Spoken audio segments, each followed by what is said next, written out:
Hello and welcome to this video on drawing a cross-section using a list of events that have occurred in the Earth's past.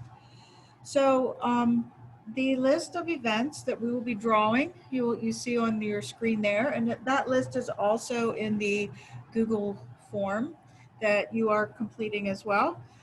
The events are listed in the order that they formed. So the first event was event A, and the last event to form was event H. So we're going to get started with our drawing. The first event to occur is that the ocean covers the area, corals thrive, and limestone deposits are formed. So the first event is a layer of limestone forms. So here is our layer of limestone. So I'm going to be using universal patterns for these rocks. In books of geology and earth science, typically the same patterns are used from one book to the next so that students who are studying geology and geologists, they know what to expect. There's no surprises. They don't have to learn new patterns. So a limestone pattern is pretty simple to draw. You draw 4 horizontal and parallel lines, and then you just draw some vertical lines to create that brick-like pattern. And here is our limestone.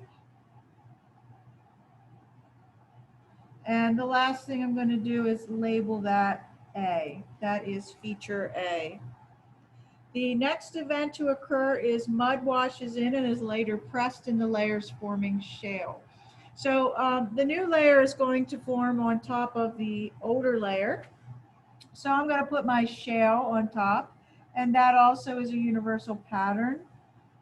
It is very simply a series of dashed lines that run parallel to each other and are offset to each other like so. One more set of dashed lines will do it. And that is our second event. So I'm going to label that B. The next event is another layer of limestone. C, coral deposits occur again, limestone forms. So I'm going to make my parallel lines. And then I'm going to draw in my vertical lines to create that brick-like pattern.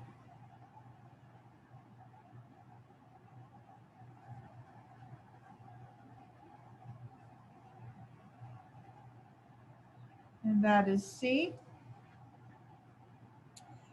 The next event is sand is deposited and later cemented into sandstone. And that is a dot pattern. This one gets noisy as you're making it. And I'm going to label that D. All right, so the next thing is E. The sandstone on the surface experiences weathering and erosion, forming smaller sandstone rocks. So up until this point, the entire region was covered by an ocean. But for erosion to occur, the ocean has to flow away from this area. And that can happen for various reasons, but the most common region is the land itself gets uplifted, lifted above sea level.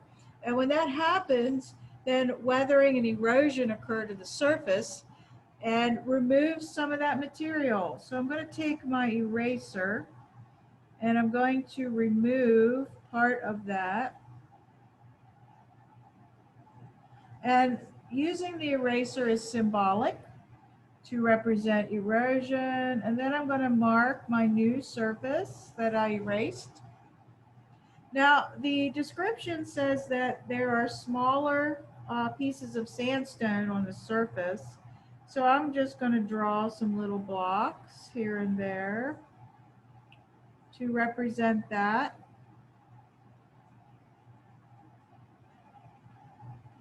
And that is E. All right, we're ready to do F. Magma squeezes between limestone layer C and shale layer B and cools to form a sill containing inclusions of C and B. All right, so what's going to happen is magma is going to squeeze in here between these layers, and it's going to leave blocks of rock behind, of the pieces of the rock that are there already. So the magma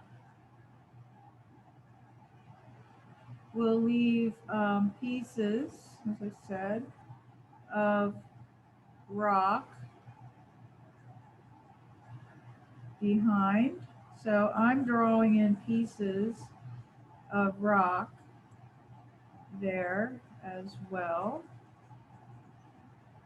The magma surrounds that rock, like so, leaving inclusions of the rock.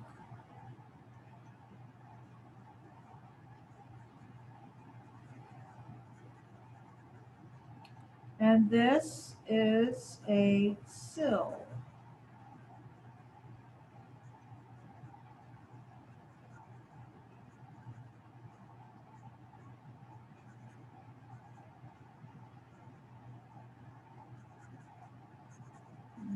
So, all right, so that is F.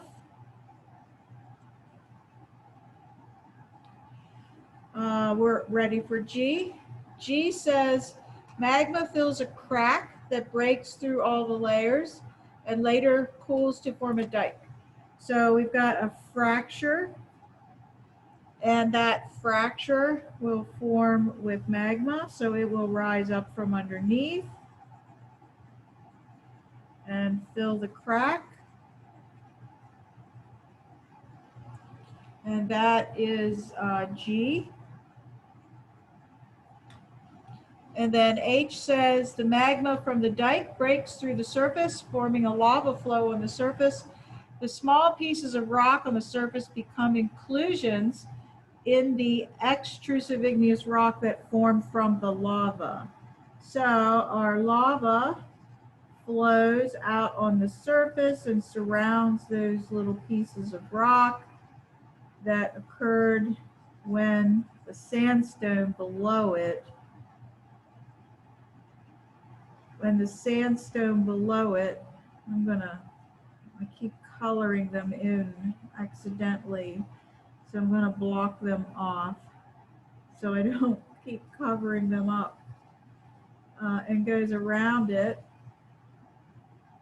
And these little pieces of rock become inclusions inside the magma. In this case, it's lava because it has breached the surface, and they now are inclusions inside the lava. All right, there it is. That is the drawing that you need to complete yourself and then take a picture of and upload into the Google Doc. Have a nice day, everyone.